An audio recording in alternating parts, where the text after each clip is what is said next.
मराठीला अभिजात भाषेचा दर्जा दिल्याची घोषणा नरेंद्र मोदी प्रधानमंत्री यांच्यापेक्षा भारतीय जनता पक्षाने केली. निवडणुकीच्या आधी विधानसभा आणि विधानसभा निवडणुकीच्या आधी आम्ही कसे मराठी भाषेचे तारक आहोत, संरक्षक आहोत, प्रेमी आहोत म्हणून ढोल पिटले मतांसाठी मराठी माणसाच्या. पण प्रत्यक्षात अजूनही त्या संदर्भातला सरकारी आदेश निघाला नाही, निघू शकला नाही. आणि महाराष्ट्राचं सरकार आहे ते सरकारसुद्धा आता त्या बाबतीमध्ये फार वेगानं हालचाली करते असं दिसत नाही. काही मराठी भाषिक, काही संस्था त्या संदर्भात पाठपुरावा करत आहेत.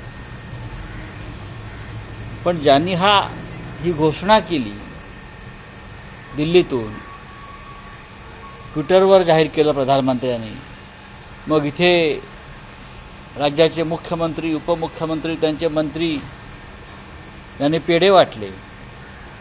पण प्रत्यक्षात अजून त्या प्रकारचा आदेश निघाला नाही. म्हणजे हा राजकीय जुमला होता का?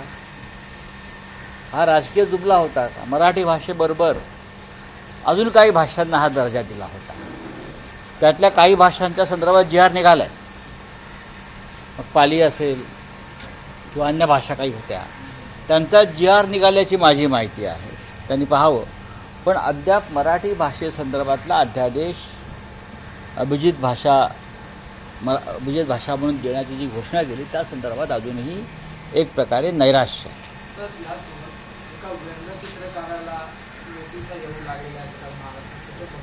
एका व्यंगचित्रकाराला नोटीस आल्या आणि आम्ही लिहित होतो, बोलत होतो म्हणून आम्हाला तुरुंगात टाकलं.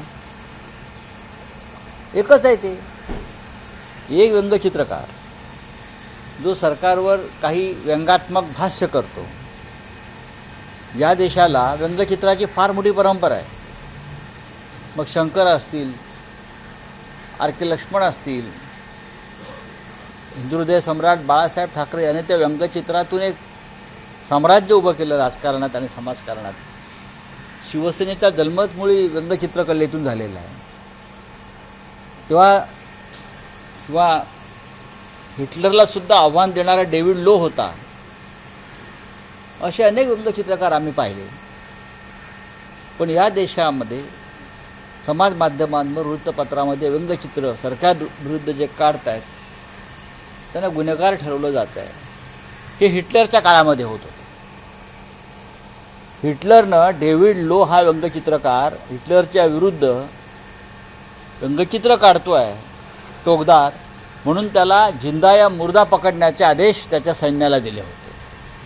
आपल्या देशात यापेक्षा वेगळं काय घडतं असं मला या क्षणी दिसत नाही. भारतीय जनता पक्षाला अभिव्यक्ती स्वातंत्र्याची जर एवढी चिंता असेल तर त्यांनी जे व्यंगचित्रकार आहेत त्यांच्या संदर्भात एक भूमिका घ्यायला हवी.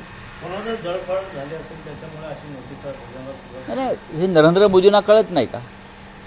हे सरकारला जळफळाचा प्रश्न काय? ही त्यांची वृत्तीच आहे. जे आमच्या विरुद्ध आहेत त्यांना तुरुंगात टाका किंवा त्यांच्यावर खोटे गुन्हे दाखल करा.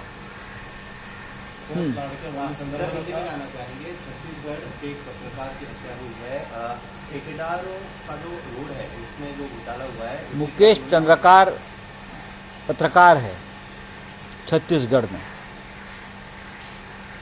उनकी हत्या हुई है.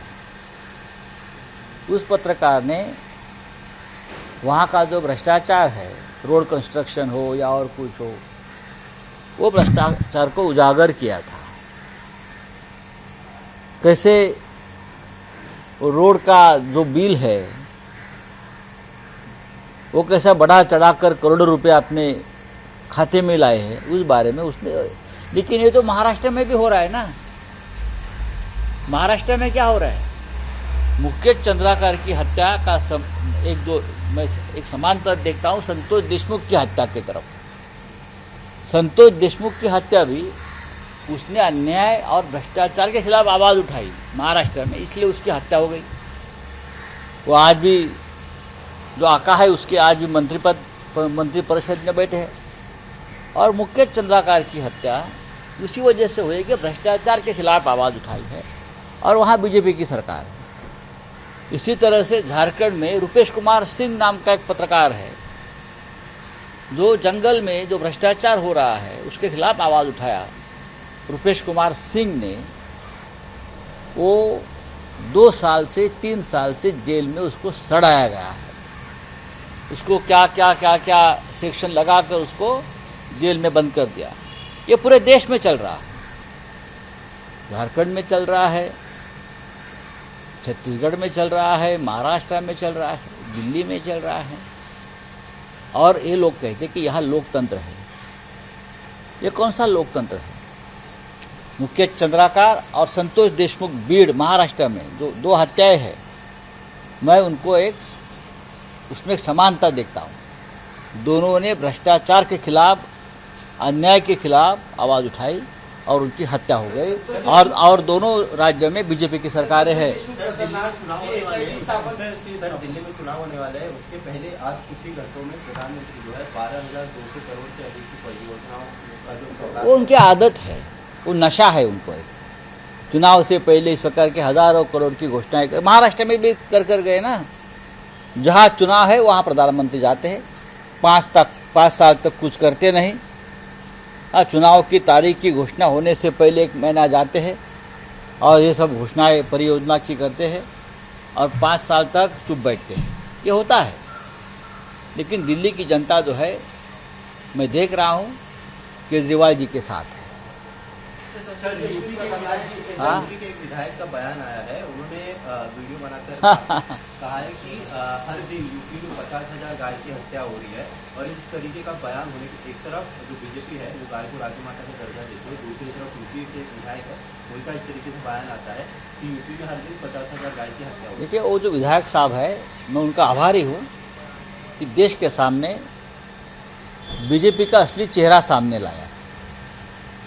बीजेपी के पास जो पैसा आया है बीच में, आपने देखा होगा इलेक्टोरल फंड के माध्यम से, वो स्लॉटर हाउस से भी आया है। गाय काटने वाली जो कंपनियां हैं, गोमांस निर्यात करने वाली कंपनियां हैं, उनसे भी करोड़ों रुपया बीजेपी को मिला है। तो 50,000 गाय को दर दिन यूपी में काटा जाता है और वो पैसा जो है भ्रष्टाचार का कुछ IAS अफसर और मंत्रियों के पास जा रहा है। और इसलिए ये जो विधायक जी है बीजेपी को दुखी है और उसने ये भी कहा है कि ये बात अगर मैं कहता हूँ तो मेरी जान को खतरा है, और वो भी प्रशासन के एक बड़े अधिकारी से खतरा है कि मेरा एनकाउंटर हो जाएगा, मेरी हत्या हो जाएगी। ये बीजेपी के एक विधायक का दर्द है, उसने सच सामने लाया है। और ये लोग अपने आप को हिंदुत्ववादी मानते हैं। ये जो गाय काटने की बातें हैं वो सिर्फ यूपी में नहीं हो रही है, जहाँ जहाँ बीजेपी की सरकारें हैं, जहाँ जहाँ महाराष्ट्र से लेकर गोवा तक सब जगह पर ये गो हत्या हो रही है, गो मांस का निर्यात हो रहा है, पैसा खा रहे हैं लोग, उसमें से भ्रष्टाचार कर रहे हैं और गोमांस के निर्यात के पैसे से वो लोग चुनाव भी लड़ रहे हैं और ये लोग हमको हिंदुत्ववाद स्वीकार रहे हैं। दरगाह पर एक बार फिर प्रधानमंत्री की ओर से चादर चढ़ाया गया। हिंदू संगठन ने पत्र लिखकर प्रधानमंत्री को ये कहा था कि चादर ना चढ़ाया जाए, लेकिन लगातार 11 साल से जो है वहाँ पर चादर। बात ऐसी है कि नरेंद्र मोदी का व्यक्तिमत्व है वो डबल स्टैंडर्ड है। अजमेर शरीफ दरगाह पर चादर चढ़ाना ये कोई गलत बात नहीं है, ये देश की परंपरा है, ये देश की परंपरा है, श्रद्धा का विषय है। ये कोई हिंदू मुसलमान या भारत पाकिस्तान का विषय नहीं है, वो श्रद्धा है। हम भी वहाँ गए हैं, हमारे पार्टी के तरफ से भी वहाँ चादर जाता है तो हमारे ऊपर क्रिटिसाइज़ किया जाता है। लेकिन प्रधानमंत्री अगर वहाँ चादर चढ़ाते हैं तो मैं उसका ऊपर क्रिटिसाइज़ नहीं करूँगा। लेकिन ये जो अपना डबल स्टैंडर्ड राजनीति है ना, वो आपको छोड़ना चाहिए। ऐसे बहुत सी प्रार्थना स्थल है, प्रार्थना घर है, जहाँ हिंदू मुसलमानों का कोई भेद नहीं है। उसमें से एक अजमेर शरीफ दरगाह है। बीड प्रकरणात SIT जे तपास अधिकारी आहेत ते जवळचे आहेत वाल्मिकांचे असे फोटो देखील आता व्हायरल होत आहेत. त्या संतोष देशमुख यांचा खुनाचा तपास हा निष्पक्ष पद्धतीने होत नाही आहे. माझी अशी मागणी आहे, बीडमधलं संपूर्ण पोलीस खातं बरखास्त केलं पाहिजे. DYSP असतील, केज परळीचे पोलीस प्रमुख असतील, संपूर्ण पोलीस खातं ज्यांच्या नेमणुका या वाल्मिकी कराड आणि धनंजय मुंडे यांच्या सूचनेवरून झालेल्या आहेत, हे संपूर्ण पोलीस खातं त्या भागातलं पोलीस स्टेशन सगळे बरखास्त करून तिथे नव्यानं नेमणुका व्हायला पाहिजेत आणि त्यानंतर हा तपास व्हायला पाहिजे. मी सुद्धा ते फोटो पाहिले.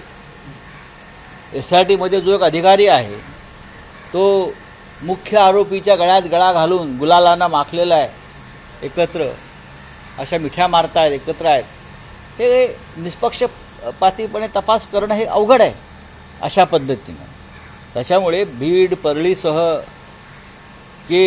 आजूबाजूला जिथे जिथे या तपास सुरू आहे तिथल्या संपूर्ण पोलिसांचं, पोलीस अधिकाऱ्यांचं किंवा पोलीस स्थानकांचं सरळ तिथून त्यांना उचलायला पाहिजे, दुसऱ्या ठिकाणी न्यायला पाहिजे आणि तोपर्यंत तिकडे नवीन अधिकारी आणले पाहिजे. बीडला एक पोलीस प्रमुख नवीन आणलेले आहेत, कोणीतरी नवीन म्हणून, त्यांच्याविषयी मला काय म्हणायचं नाही. पण खाली सगळी जी उतरंड आहे ती सगळी ह्या लोकांनीच नेमलेली आहे. यांचेच कार्यकर्ते आहेत खाकीवर्तीमध्ये, ते काय तपास करणार.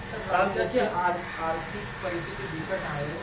एकंदरीत 2 लाख कोटीची तूट जाणवली आहे. त्याच्यामुळे पुन्हा एकदा लाडकी बहीण योजना हा प्रश्न. बघा, लाडकी बहीण योजना या योजनेला आमचा विरोध नाही, पण मी कालच सांगितलं की आता जी काय तपासण्या सुरू आहेत, खरं काय खोटं काय, त्यातून ज्यांना पैसे गेलेले आहेत ते पैसे परत काढून घेऊ नका. आणि नेमकं आज मी काही प्रकरणं पाहिली की ज्या लाडक्या बहिणींना पैसे दिलेले आहेत त्यांच्या खात्यातून ते पैसे परत घ्यायचा कार्यक्रम सुरू झाला. ही अत्यंत गंभीर बाब आहे. निवडणुकीच्या आधी तुम्ही पैसे दिलेत मतांसाठी, त्यांची मतं घेतलीत बहिणींची, आणि आता तुमचं काम झाल्यावर त्या बहिणींच्या खात्यातून पैसे परत काढतात काही कारणानं. तेव्हा तुम्हाला कळलं नाही का पैसे देताना त्याच्यामध्ये काही त्रुटी आहेत, काही चुका आहेत, काही खोटी कागदपत्रं आहेत, तेव्हा तुम्ही धडाधड पैसे दिले.